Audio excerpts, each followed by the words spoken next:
Assalamualaikum warahmatullahi wabarakatuh dan salam sejahtera.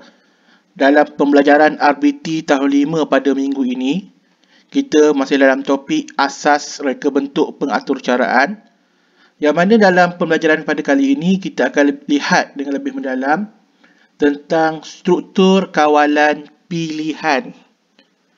Baik. Pada minggu lepas, kita telah belajar bahawa struktur kawalan ini dia terbahagi kepada dua. Yang pertama, struktur kawalan pilihan. Yang kedua, struktur kawalan ulangan. Dalam pembelajaran pada kali ini, kita akan lihat tentang struktur kawalan pilihan sahaja. Baik. Struktur kawalan pilihan, maksudnya kita boleh pilih lah. Kita dikehendaki untuk memilih. Choice. Terdapat 3 jenis struktur pilihan ini. Pertama, pilihan tunggal. Yang kedua, dui pilihan. Dan ketiga, pelbagai pilihan. Setiap jenis ini ada maksud yang tersendiri dan berbeza-beza. Baik. Pertama, pilihan tunggal. Tunggal ini sendiri maksud satu. Jadi, pilihan tunggal maksud anda hanya diberi satu pilihan sahaja. Kita hanya ada satu pilihan sahaja. Dan dui pilihan pula, dui itu sendiri bermaksud dua. Jadi telah tentulah maksud dia dua pilihan. Jadi dui pilihan ialah anda diberi dua pilihan. Bila kita sebut dua pilihan, dia akan ada pilihan satu dan pilihan dua. Jadi bila sebut dui pilihan, kita kena pilih salah satu. Satu atau dua, A atau B. Itu maksud dia. Kemudian, terdapat pula pelbagai pilihan. Bila kita sebut pelbagai pilihan ni, banyak pilihan lah. Dia lebih daripada dua pilihan. Bila sebut lebih daripada dua pilihan, boleh jadi ada 3 pilihan, ada 4 pilihan atau lebih yang boleh dipilih. Itu maksud dia. Bila kita lihat tentang struktur kawalan pilihan ini, kita juga perlu tahu cara untuk menulisnya dalam bentuk programming lah, bentuk pengaturcaraan secara bentuk algoritma. Yang mana kita telah belajar dalam RBT tahun 4, terdapat 2 cara untuk menulis algoritma, iaitu pertama melalui pseudocode dan yang kedua secara carta alir. Jadi pada hari ini kita akan lihat cara menulis algoritma berkaitan struktur kawalan pilihan ini. Baik. Pertamanya kita lihat kepada pilihan tunggal. Apa yang dimaksudkan dengan pilihan tunggal? Pilihan tunggal bermaksud kita hanya ada satu pilihan sahaja. Itu maksud pilihan tunggal. Kita hanya satu pilihan sahaja.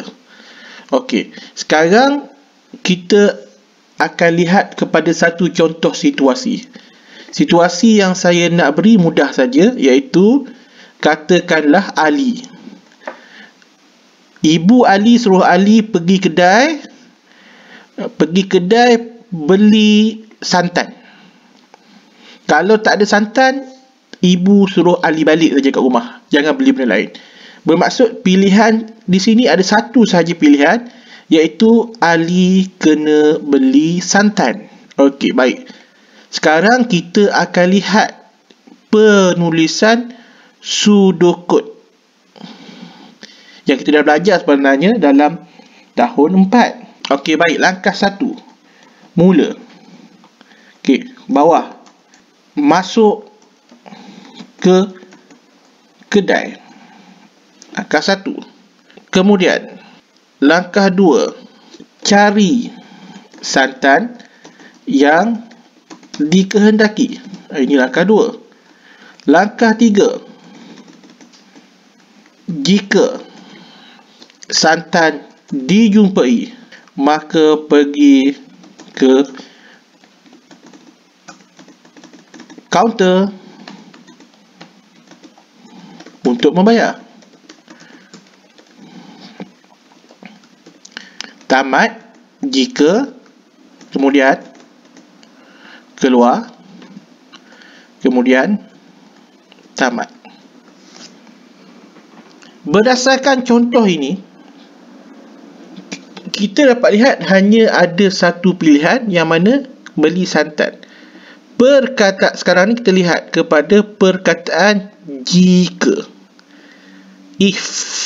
Sehingga disebut if.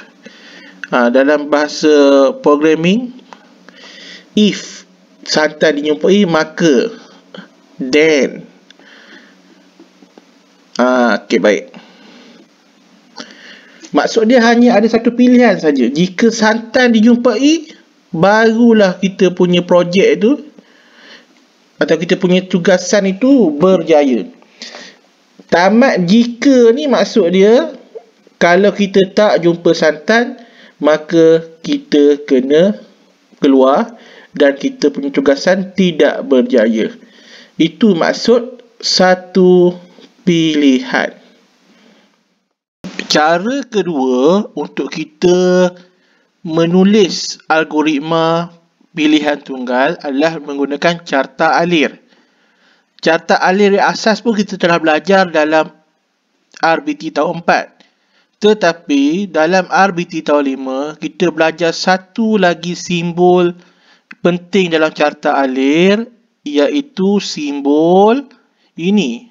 Simbol pilihan. Okey, ini adalah simbol pilihan. Simbol pilihan ini, dia akan ada dua pilihan. Ya atau tidak. Okey, kita kena tulis macam ini.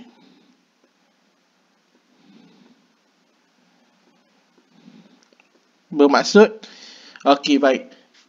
Sama seperti sudokod tadi, kita mulakan dengan perkataan mula, kemudian proses 1 masuk ke kedai, proses 2 cari santan. Bila proses cari santan berlaku, dia akan pergi kepada part ketiga, iaitu simbol pilihan.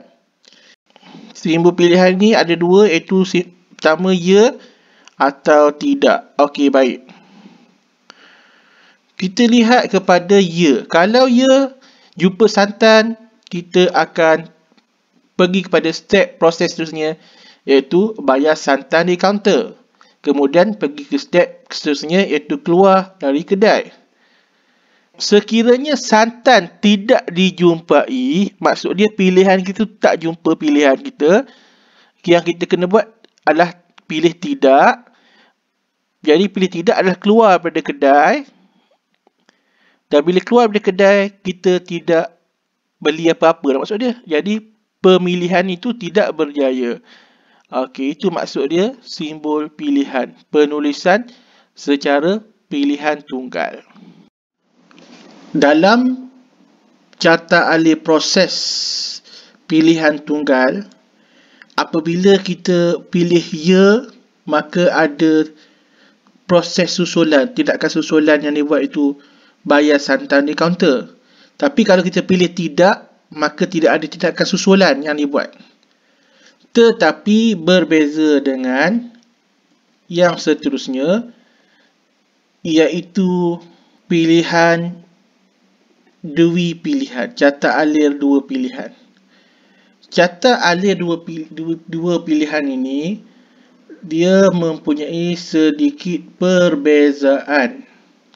Yang mana contoh yang kita ambil untuk carta alir dua pilihan ini adalah, katakan seorang cikgu, iaitu cikgu saya lah, Cikgu Azman, dia nak tanda kertas ujian murid-murid dia. Okey, telah ditetapkan bahawa markah bawah 40, 39 sampai 0 gagal. 40 sampai 100 lulus. Maka kita lihat proses dia tanda. Mula-mula semak markah ujian murid. Okey, itu langkah yang pertama. Kemudian sampai ke simbol pilihan. Markah ujian 40 markah ke atas. Ya. Kalau ya, murid dikira lulus. Cikgu kena tulis lulus. Tapi kalau tidak, pilihan yang kedua adalah cikgu kena tulis gagal. Jadi tulis lulus itu adalah pilihan 1 dan tulis gagal itu pun adalah pilihan, iaitu pilihan 2. Jadi dalam keadaan ini, contoh ini, terdapat 2 pilihan. Pilihan 1 tulis lulus, pilihan 2 tulis gagal. Itu maksud catat alih dua pilihan. Dia tak macam tadi. Macam tadi ada 1 pilihan saja. Kalau jumpa bayar, kalau tak jumpa terus keluar. Tak ada pilihan yang kalau tak jumpa beli benda lain, tak ada. Tapi untuk yang contoh catat alih dua pilihan ni, kalau 40 markah ke atas, tulis lulus pilihan 1. Kalau bawah pada itu, pilihan 2 adalah tulis gagal. Itu maksud catat alih dua pilihan. Ada 2 pilihan.